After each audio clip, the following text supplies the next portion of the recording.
video I've ever gotten was our You know how many times I watched that video before I stitched it? One too many times. Now, for those that don't know, I studied film and TV during peak of COVID.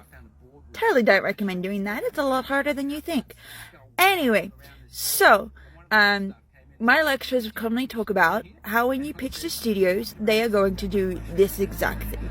How if you're going to pitch a studio, they're going to look at the numbers and be like, oh, so you want to make a story about an underwater crime? Yeah, that hasn't worked in the past, so we're going to keep it all on land. Oh, you're going to write a story and you said it's kind of like Emily in Paris, but it's not Emily in Paris because there's no Emily and there's no Paris. You know what? Since you mentioned Emily in Paris, yes.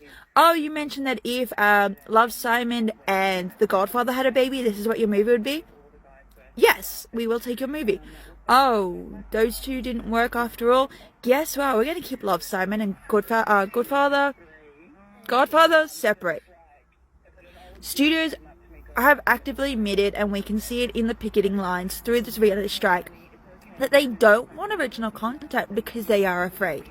A lot of my lecturers said that when you pitch, be prepared to hear no, because the studios are like, it's original content. We don't feel safe with it.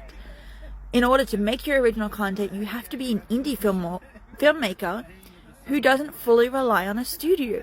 You have to be able to have your own pockets full of money to make an original storyline.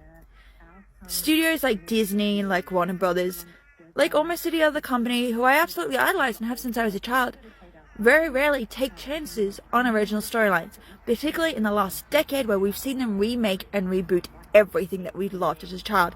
Disney is currently re-going through that phase again, except it's going from animation to live action. The audience are complaining that there's no originality. The studios don't care because they are safe with what works. If you want to make original content, you can't use a studio, which sucks for a lot of people like me who want to enter the film industry, have original content and go, well, how am I supposed to make it now? I was told that I need financing, but my pockets aren't that deep to finance a project, and I don't think I want to constantly ask the audience to support a film when I know that money's tight at the moment. So we have to function the thought of like, well, not only does this affect current film writers, it will affect future film writers. And studios need to change their mindset because originality works. Your audience wants originality, but the studios are afraid. No one wants to think outside of the box, which is the sucky thing because that means all of us audience members will get bored.